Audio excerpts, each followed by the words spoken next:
Crack open the sports page with the Orlando Sentinel and FM 96.9 The Game's Mike the Bulldog Bianchi. On JRR.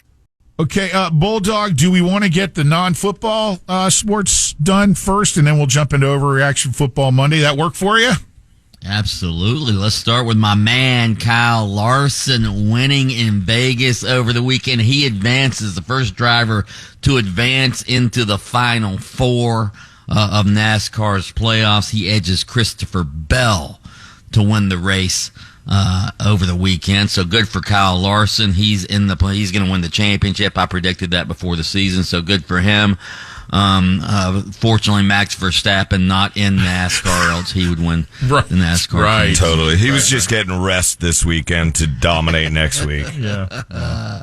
Major League Baseball, the cheating Astros go down to the Rangers 2-0 Sunday night. It was good to see the cheating Astros lose the game. Of course, I don't know if the networks want the Texas Rangers and say the Arizona Diamondbacks in the World Series, but the Rangers take a step toward that. They lead that series now 1-0. Game 2 tonight in that series. Also game 1 of Arizona at the Philadelphia Phillies. That will be tonight as well. So a lot of Major League Baseball on tap. Do we have any other non-football stuff you wanted to get to, Lynch? Aren't you glued and zeroed in on the WNBA finals? WNBA finals? No, I have not been watching it, although I do know it's going on. I thought you were going to give me a hockey update there. Ooh. The Lightning got pounded last night. There you go. Yeah. Lightning get pounded last night. 5-2.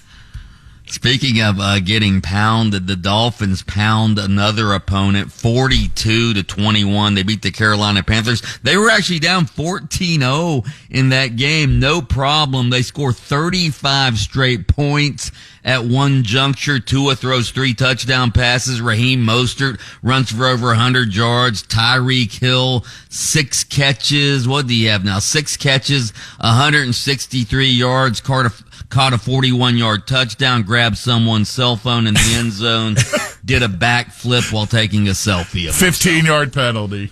Yeah, 15-yard penalty. He didn't care. He'll probably get fined as well because he used a prop in the end zone. But, hey, he doesn't care. The guy's going to break the receiving record this year. He's already has 831 yards receiving. He predicted he'd get 2,000. He is well on his way. By the way, Waddle got in there too, right? Didn't Waddle waddle his way in for a touchdown as well? Yeah, Waddle got a touchdown as well. He had the game tying touchdown, and then they just blitzed him from there. Jaguars, they bury the Indianapolis Colts 37-20.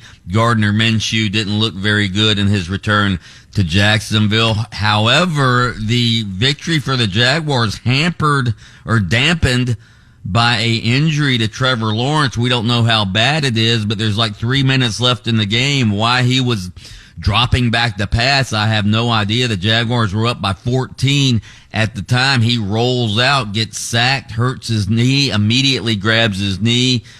He did walk off under his own power, but I guess they're gonna do an MRI today. Hopefully the guy's not out for any length of time, because that would absolutely devastate the Jaguars, who've won 3 straight games now. The Bucks go down to Lynch's Detroit Meatheads yesterday, 20-6. The Lions look really good. They lose their opener, I think, in overtime, and now they've won a bunch in a row. The Lions look really, really good. Jared Goff throws for 353 yards, 2 touchdowns. I picked the Lions to get to the Super Bowl. It's starting to look pretty damn good, Lynch. Well, and also considering, how about San Francisco with some key injuries as they fall from the undefeated ranks yesterday? True. Absolutely. San Francisco falls from the undefeated ranks. The Eagles lose to the Jets. They fall from the undefeated ranks. So a couple of big upsets in the NFL. I can't believe the Browns, without Deshaun Watson, beat the 49ers 19-17. The 49ers miss a field goal at the end that would have won the game for them, 41-yarder.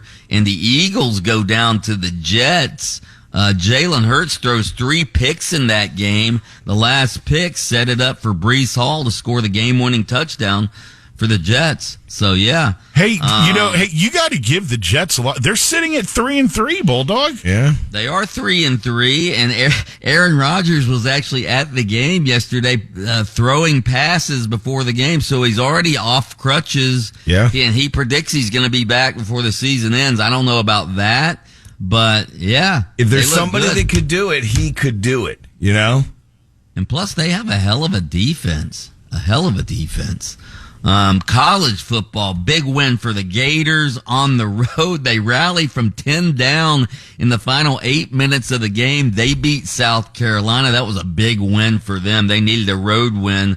So maybe that's the win that gets Billy Napier over the hump for the Gators. FSU just dominates Syracuse 41-3. The Miami Hurricanes hung with North Carolina for a while, but North Carolina, now you know why they wanted to get this receiver Tez Walker eligible. Yeah. This year, Tez Walker caught 3 touchdown passes against the Canes as North Carolina beats Miami 41-31. North Carolina's unbeaten now, so that may be FSU's big obstacle to getting to the college football playoff. They're going to have to get through North Carolina, maybe the ACC championship game. Other college results. This also could be the collapse of the Hurricane season. They've got Clemson and Florida State coming up. And Clemson, Florida State. They have NC State, even though NC State lost over the weekend. NC State's a decent team. So, yeah, could be. Speaking of collapsing, did you see what happened to Coach Prime and the Colorado Buffaloes on Friday night? 29-0. They led a bad Stanford team, and they end up losing the game, blowing a 29-point lead. That's the biggest collapse in Colorado history, the biggest rally in Stanford history. Stanford ends up winning the game 46-43. And by the way, at halftime of that game, when Colorado was up 29-0, a merchandise link was posted on Shedeur Sanders' Instagram account. So this link goes out at halftime when they're winning 29-0, and to sell some merchandise. I don't know if he posted it before the game and just timed it or whatever, but it sure looked bad. Colorado, welcome to Club UCF. Exactly. Yeah, what's worse, Colorado's collapse or UCF's collapse against Baylor earlier in the season? Wow. So, also, Notre Dame takes down USC, just routs them. Wasn't even close. No, Caleb Williams throws 3 picks for USC. I mean, he won the Heisman last year. He's never thrown 3 picks in a game. Well, the big game the weekend was the Ducks. Yeah, Washington and Oregon was a phenomenal game, Bulldog. Absolutely, it was. Yeah, Oregon, their coach goes for it on 4th down.